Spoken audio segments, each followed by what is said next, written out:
qisadan waa qisadii gabadhii maamta ama kiiskii maamta. Soo dhawaada ayaan idinleeyahay, kusoo dhawaada qisadii gabadhii maamta. Qisadii gabadhii maamta qaybteedii 3aad ayaan maanta idiin soo gudbinaynaa. Waxaa inoogu wardambeysay isaga oo ninkii la xiray ilaa iyo haddana kiiskii gabadha baaristiisii lagu jiro ilaa maantadan aan idinla hadlaayo. Kiiskan waa lagu guda jiraa, ninkii Naraashna waa uu xiran yahay. qisadan intii aan idinka maqnaa qisadu waa qiso socota, ma aha yacni wax dhacay oo hadda laga sheekeynayo. Already qisadan waa qiso bishii July dhammaadkeedii dhacday oo ilaa iyo hadda investigation iyo ma aragtay baaritaan lagu jiro. Ninkii Naraash uu xiran yahay, wuxuuna u xiran yahay inuu intuu gabadhii dilay welibana jidhkeedii ama meydkeedii uu qariyay ayaa lagu soo eedeeyay. Cadaymo fara badan aan kasoo sheekeynay in laga helay gurigiisa iyo ma aragtay meelo badan uu tagtagay, uu kasoo gatay mindiyo. By the way, qisadii hore waxaan idiin sheegay ninkan inuu 3 mindiyood soo gatay. 3dii mindiyood laba la helay, halna waa la waayay. Waxaa kale oo lasoo ogaaday intii kiiskan hadda aan idinka maqnaa oo haddana lasoo helay, ilaan maalin walba cadaymaa la raadiyaa. Waxaa lasoo helay ninkan kaamiradaha oo deriska inta laga fiiriyey inuu ninkan dhowr meelood oo kala duwan oo qashinka lagu tuuro inuu baco madmadow uu ku kala tuurtuuray. Macnihii July dhexdeedii iyo August beginningkeedii inuu dhowr bacood oo kala duwan oo welibana bacaha waxyaabaha culculus lagu qaada ah inuu ku kala tuurtuuray qashimo kala duwan oo qashinka intuu gurigiisa kasoo baxay uu bacda qaaday inuu qashimo yacni kala duwan uu kusoo tuurtuuray. Marka dadka investigatorka ah ama dambi baarayaashu waxa ay u malaynayaan in bacahaas ay ahayd gabadhii meydkeedii oo ma aragtay intuu jarjaray midha uu ku kala gurguray ayay aaminsan yihiin uu kusoo kala tuurtuuray. Guriga markii la baarayay also ay baa la keenay, ayaasha waxbaara wuxuuna ay dhaheen aygaasi markii oo shaqada de waa wax training garaysane waxay ogaadeen in qof meeshan lagu dilay. Marka yacni sheekada waxay ay dadkani ku mashquuleen ku cadaymi ayna yacni cadayn saxa ku haysanin ninkan gabadha asaga maa dilay ma qof kalaa dilay miyaa la caawiyay, yacni confusing waayo sheekadan. Ilaa haddana lama hayo wax meydkeedii lama hayo oo lama baari karo oo wax dilay lama cadayn karo. Marka looyaradiisi waxay u dalbeen baan inuu banaanka joogo inta maxkamadiisu December ay ka dhacayso. Maxkamadii way u diiday, waxayna ugu diiday waxayba dhaheenba ninkan wuxuuba danger ku yahay communityga because waxay dhaheen ninkanayta inuu qof gurigan lagu dilay waa la arkaa, cadaymo badanaa la hayaa. Meydkeedii gabadha qof saan u qarin kara yacni waaba danger to the community ay dhaheen, ma fahamte. Kasoo tag kiiskanayta meeshu kusoo gabagaboobo waan la socon doonaa insha Allah. Kasoo tag probably kulligii waxaa isweydiinaysaan gabadhii yarayd ay dhashay maamta xagee la geeyay, yaa qaatay, yaa haya, ma kuwa socialka haya, ma yaa qaatay, intay ku dambeysay.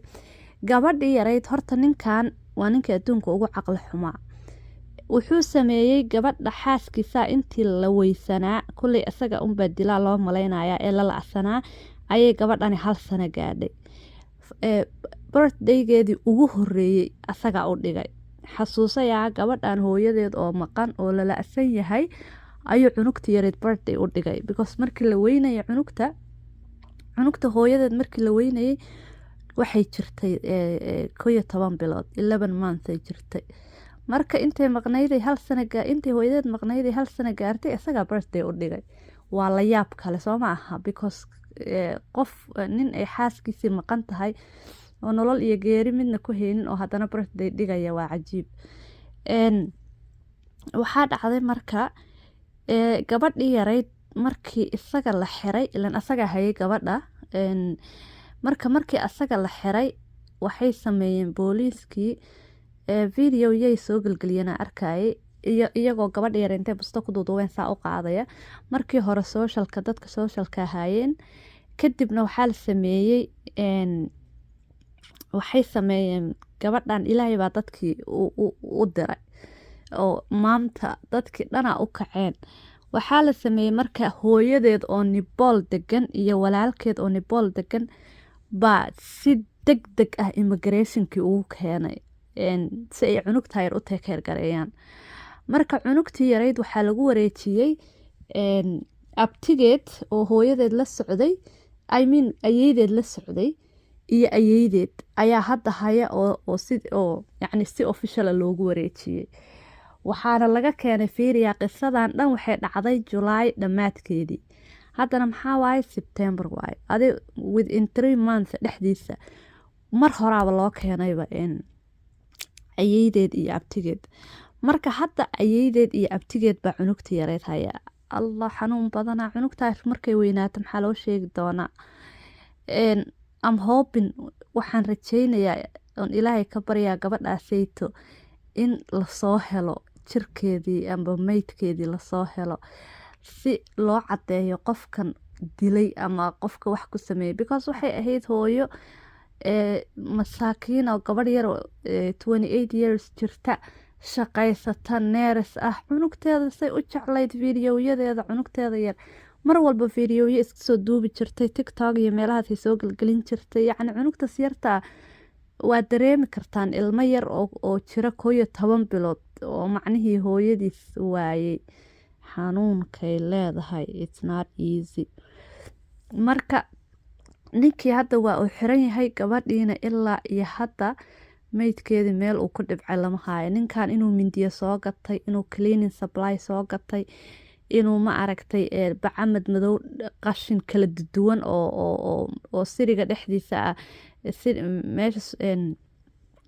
meeshas ay deganaayeen degmada ay deganaayeen kala duwan oo meelo kala duwan uu kusoo tuuray waa la helay waxaas dhan waa la helay laakiin yacni gabadhii maydkeedii lama helin ilaa iyo hadda lama helin bal waxaan arki doonaa marka la gaaro December maxkamadiisa December ay balansan tahay 9keeda markaasaan arki doonaa waxa la keena iyo cadeymaha la keena iyo waxa soo cusboonaada inta ka horeysa hadday wax cusub imaadaan waa idinla soo wadaagaa laakiin hadda saacadan la taagan yahay weli gabadhii wax oo lama helin maydkeeda asagiina jeel uu ku jiraa daawasho wanaagsan ayaan idin leeyahay asxaabta soo dhawaada laagta iyo sheerka iyo subscribe-kana waa inta igu support gareynaysiin salaamu calaykum